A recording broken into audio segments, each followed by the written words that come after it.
नमस्कार, मैं हूं निशात फिजा। रुख करेंगे खबरों की ओर। खबर देहरादून से है, जहां उत्तराखंड सरकार ग्रामीण महिलाओं के उत्थान के लिए कई योजनाएं चला रही है। महिला सशक्तिकरण मंत्री रेखा आर्या ने कहा कि महिला मंगल दल, सेल्फ हेल्प ग्रुप और ड्रोन तकनीक के जरिए महिलाओं को तकनीकी ज्ञान देकर सशक्त बनाया जा रहा है, जिससे वे आत्मनिर्भर और समृद्ध बन सकें।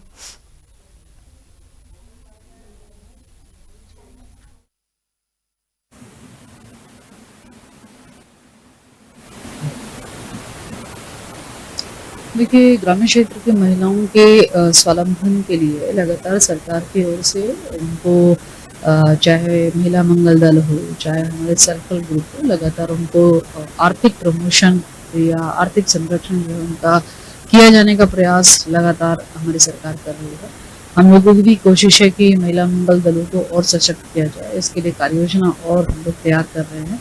निश्चित रूप से चाहे उनको हम लोग आगे भविष्य में जो है वो ड्रोन के रूप में हमारी पहाड़ की महिलाओं को हम लोग प्रशिक्षण देकर उनके लिए एक स्वरोजगार जो है वो डेवलप करने जा रहे हैं, जो कि उनके आज के समय के हिसाब से तकनीक का उपयोग करना भी है और तकनीक से आर्थिकी में कैसे मजबूती आ सकती है, उस दिशा में उनको आगे बढ़ाना जो है वो संभव भी होगा। तो एक ये प्रयास है जो लगातार विभाग के द्वारा ग्रामीण स्तर की हमारी महिलाओं को सशक्त करने के प्रयास में किए जा रहे हैं।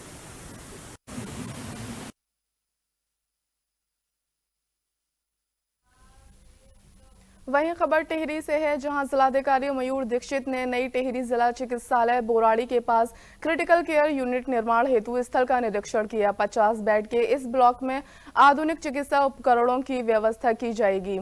निरीक्षण के दौरान जिलाधिकारी ने गाइडलाइन के अनुसार पार्किंग व आसपास की जगह का मूल्यांकन कर इंजीनियर को डिजाइन तैयार करने के निर्देश दिए। उन्होंने सीएमओ से ओपीडी, औषधि उपलब्धता और निर्माण कार्यों की प्रगति की जानकारी ली। बाहर से दवाइयां लिखने की स्थिति पर भी जानकारी मांगी। साथ ही निर्माण कार्य शीघ्र पूर्ण करने और पुलिस विभाग को सड़क पर वाहनों की पार्किंग रोकने के निर्देश दिए। एक योजना है, क्रिटिकल केयर यूनिट का निर्माण किया जाना है जिला अस्पताल के पास ही। तो उसके लिए भूमि का चयन किया जा रहा था। उसमें एक प्रस्ताव ये था कि जिला अस्पताल के पास जो पार्किंग है, पीआईसी का कुछ पार्ट है और साथ ही यहाँ पर एक नेत्र का जो यहाँ पर छोटे से सेंटर चलता है, इसको अगर हम मिलाएं तो एक अच्छी यूनिट यहाँ पे बन सकती है। तो उसी क्रम में यहाँ पे इंजीनियर्स को डिज़ाइन करने के लिए बताया गया है। साथ ही यहाँ पर ये देखा गया है कि बाहर काफ़ी गाड़ियाँ खड़ी थी, जबकि पार्किंग में बहुत कम व्हीकल्स थे। तो उसके लिए पुलिस को बताया गया है कि इन्फोर्स करें और इंश्योर करें कि सारी गाड़ियाँ पार्किंग में ही लगे, जिससे कि आने जाने लोगों को दिक्कत ना हो। और साथ ही हॉस्पिटल में जो एम्बुलेंसेज या जो मरीज़ लेके जो गाड़ियाँ आ रही हैं, उनको भी कभी जाम में ना फंसना पड़े। माध्यमों से शिकायतें प्राप्त हुई थी कि कभी कभी डॉक्टर्स के द्वारा बाहर की दवाइयाँ लिखी जा रही हैं। इसी क्रम में सीएमए साहब को बताया गया है कि वो आज ही सभी डॉक्टर्स को सख्त हिदायत दे दें कि जेनरिक दवाइयों का ही प्रयोग करें। और साथ ही अगर कोई स्पेशल दवाई लिखनी अति आवश्यक हो तो उसके बारे में मरीज़ से वार्ता करें, उसको ब्रीफ भी करें और बिल्कुल rare of the rare instance में ही बाहर की दवाई लिखें। अन्यथा जो जिला अस्पताल में जो आवश्यक दवाइयाँ मौजूद हैं वही उनको प्रायोरिटी में लिखा जाए। एक योजना है, क्रिटिकल केयर यूनिट का निर्माण किया जाना है जिला अस्पताल के।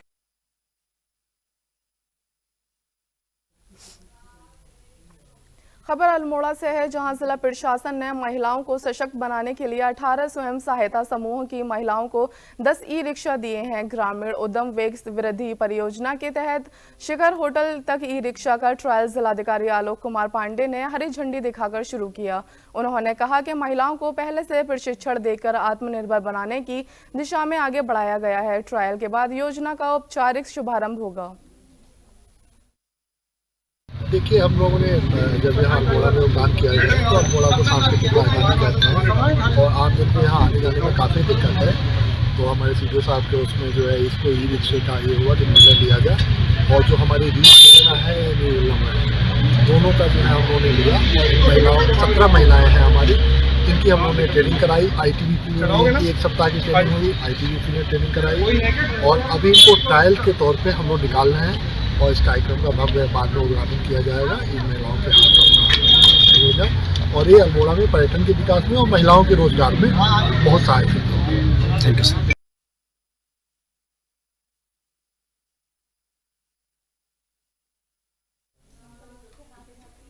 खबर टिहरी से है, जहां भाजपा विधायक किशोर उपाध्याय ने मसूरी में हिमालय संरक्षण की जरूरत पर जोर देते हुए कहा कि बर्फ कम होने से गंगा, यमुना और टिहरी झील का अस्तित्व खतरे में है। उन्होंने टिहरी को मेडिकल, टूरिज्म और शिक्षा का केंद्र बनाने की इच्छा जताई।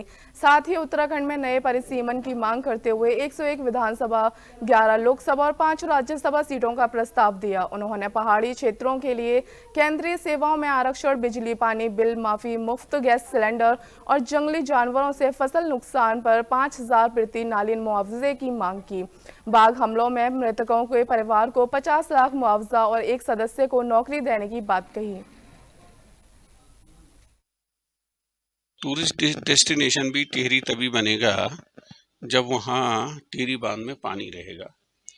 तो कुछ लोग देश विदेश से कुछ लोग आए हुए थे। अभी जो वैज्ञानिक कह रहे हैं कि एक आध दशक के बाद हिमालय पर एक बूंद बर्फ नहीं रहेगी। आप इस समय चले जाइए, बंदरपूछ पे एक बूंद बर्फ नहीं है ना, थोड़ा, और वहीं से गंगा और यमुना निकलती हैं। तो उससे तो पूरी दुनिया ही ख़त्म हो जाएगी। तो उनसे कुछ चर्चा कर रहा था मैं, तो मैंने कहा मैं आप लोगों से थोड़ा सा विचार विमर्श करूं। मेरी कोशिश है कि हम टिहरी को मेडिकल डेस्टिनेशन, टूरिज्म का डेस्टिनेशन और उसके साथ में हम एजुकेशन का हब बना सके। तो वो लोग एआई की एक बड़ी यूनिवर्सिटी वहाँ, जिससे कि हमारे बच्चे बेरोज़गार न रहें, उसके बारे में बातचीत कर रहे थे। दूसरा मैंने कहा परिसीमन के बारे में भी हमको अभी से थोड़ा सा चिंता करनी चाहिए।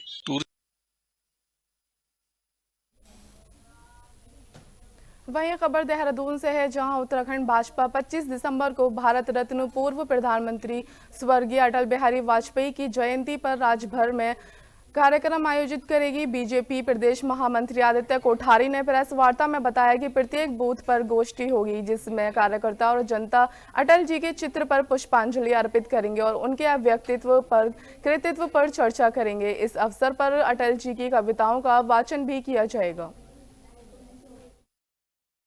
भारत रत्न आदरणीय अटल बिहारी वाजपेयी जी का 25 दिसंबर को जन्म जयंती है और सौभाग्य से यह वर्ष उनकी जन्म शताब्दी वर्ष भी है। तो जन्म शताब्दी वर्ष के उपलक्ष्य पर पूरे देश भर में बहुत सारे कार्यक्रम तय किए गए हैं। 25 दिसंबर को ही भारतीय जनता पार्टी सभी बूथों पर श्रद्धेय अटल जी को श्रद्धा सुमन अर्पित करने का कार्यक्रम रख रही है। उनका जो व्यक्तित्व और कृतित्व है, उनके द्वारा जो देश को महत्वपूर्ण उपलब्धियां रही हैं उनके कार्यकाल में, जिसमें प्रधानमंत्री ग्राम सड़क योजना है, स्वर्णिम चतुर्भुज योजना है, ऐसी बहुत सारे विकास के जो उन्होंने आयाम स्थापित किए हैं।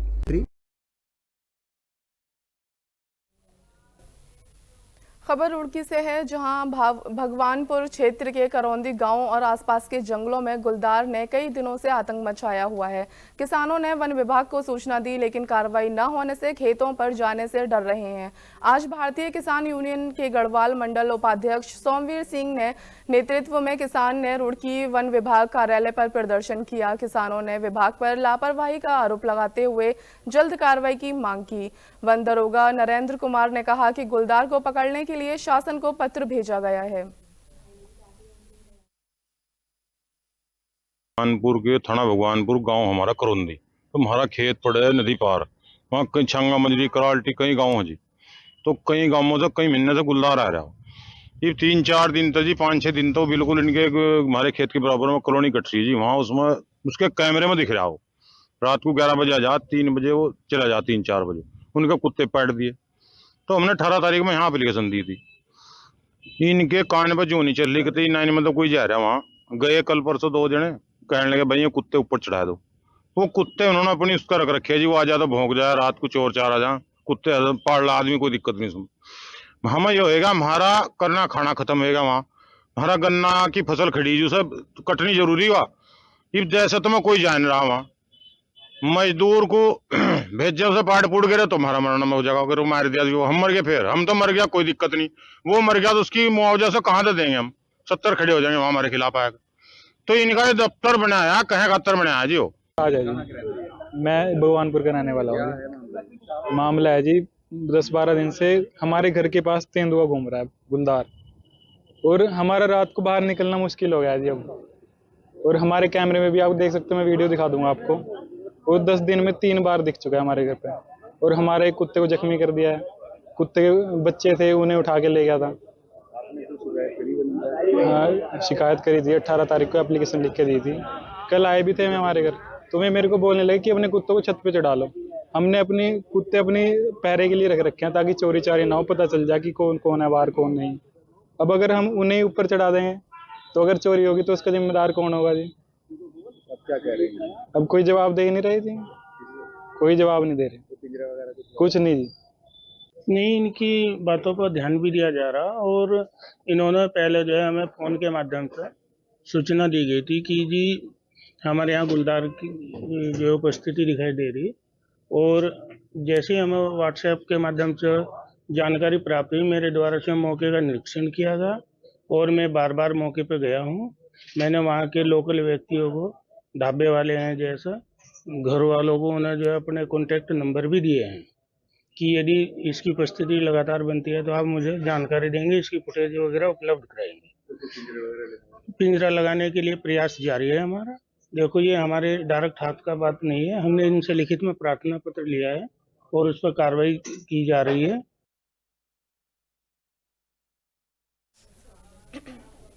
वहीं खबर देहरादून से है, जहां क्रिसमस और 31 की रात बार और क्लब रात 11 बजे तक ही खुलेंगे। नियम तोड़ने पर पुलिस कार्यवाही करेगी। हुड़दंग और सुरक्षा के लिए पुलिस और प्रशासन ने योजना बनाई है। एसपी सिटी प्रमोद कुमार ने बताया कि सुरक्षा के लिए थानों की फोर्स, रिजर्व फोर्स और पीएसी तैनात होगी। बैरियर की संख्या 16 से बढ़ाकर 25 की जाएगी, जहां ट्रैफिक और डायवर्जन और 1 किलोमीटर से चेकिंग होगी।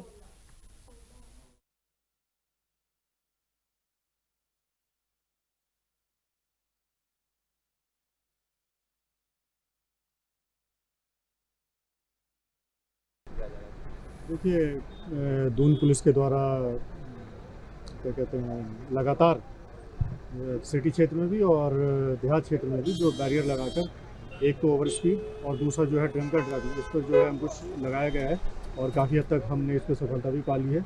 और रात को जितने भी हमारे व्यापारिक प्रतिष्ठान हैं, बार है, पब है, उनको भी समय जो 11 बजे निर्धारित है उनको भी समय से बंद करवाया जा रहा है।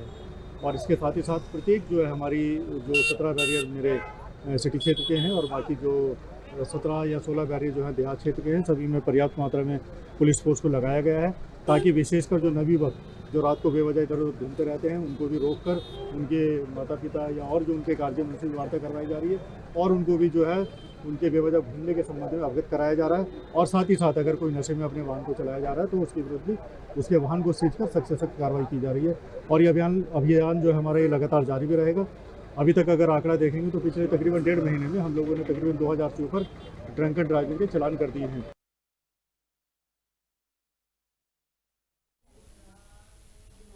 वहीं खबर देहरादून से है, जहां उत्तराखंड के मुख्यमंत्री पुष्कर सिंह धामी ने राज्य के सभी जिलों के मदरसों की जांच के निर्देश दिए हैं। इस पर कांग्रेस और आम आदमी पार्टी के नेता रहे आजाद अली ने सरकार पर निशाना साधते हुए कहा कि सरकार को जांच का अधिकार है, लेकिन किस आधार पर हो रही है यह नहीं। उन्होंने कहा कि क्या मदरसों में आतंकवाद है या सरकार अपनी नाकामियां छिपाने के लिए ऐसा कर रही है।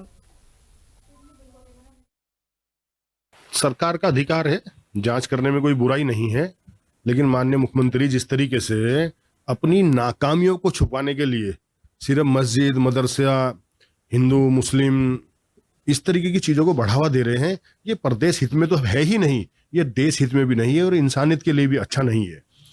मदरसों में क्या कोई गलत काम चल रहे हैं?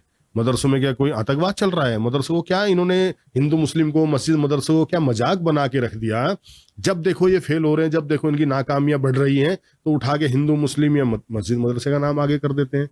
जांच करने में कोई बुराई नहीं है, लेकिन मैं यही कहूंगा इनसे बाहर निकलना चाहिए इन लोग। सरकार का अधिकार है, जांच करने में कोई बुराई नहीं है।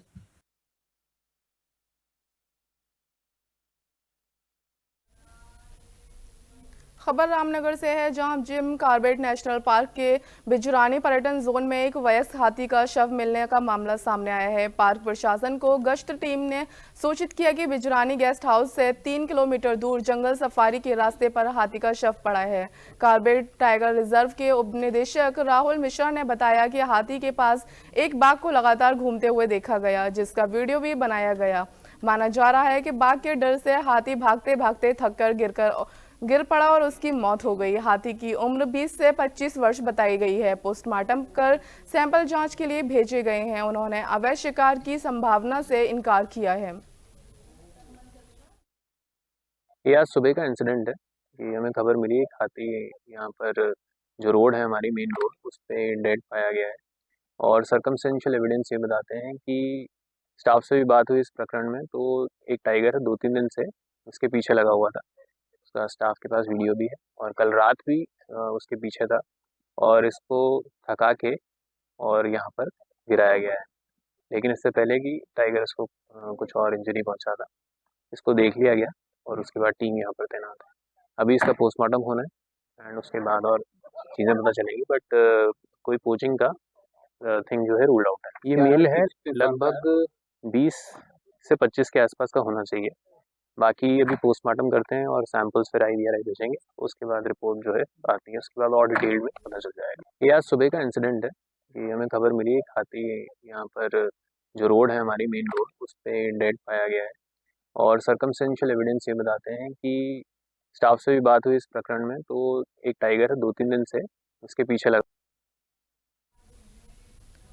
खबर देहरादून से है, जहां उत्तराखंड पावर कॉरपोरेशन लिमिटेड की कोशिशों से प्रदेश भर में बिजली चोरी की कमी आई है। UPCL के प्रबंध निदेशक अनिल कुमार ने बताया कि पहले बिजली चोरी करीब 24% होती थी, जो कि अब घटकर 10% तक आ गई है। विभाग इसे अब शून्य करने की दिशा में काम कर रहा है। इसके लिए जागरूकता अभियान और स्मार्ट मीटर की स्थापना की जा रही है। इसके अलावा ऊर्जा विभाग अच्छे उपकरणों के साथ प्रदेश में बेहतर काम कर रहा है। देखिए, पहले से अब बिजली की चोरी में बहुत ज़्यादा घटोतरी हुई है। जैसा कि आप सभी लोगों को मालूम है कि किसी ज़माने में AT&C लॉसेज करीब 24% तक हुआ करते थे, अब घट करके वो लॉसेज 14.64% है। लेकिन 14.64 से आप ये ना महसूस करें कि ये सब चोरी के हैं, बल्कि इसमें टेक्निकल लॉसेज भी होते हैं जो कि प्रदेश में 8 से 10% के करीब हैं। तो 3 से 4% commercial losses, third losses on pilferage है, जिसको हम लोग प्रयास कर रहे हैं कि इस पिल्फरेज को भी या इस लॉस को कम करके 0 पर ला सकें। तो इसके लिए हम लोग प्रयास कर रहे हैं कि जनता में जागरूकता लाएं, स्मार्ट मीटर्स लगाएं और अगर ज़रूरत पड़ती है तो रेड भी करें। लेकिन हम लोगों का सभी का प्रयास यही है कि जागरूकता के माध्यम से इसको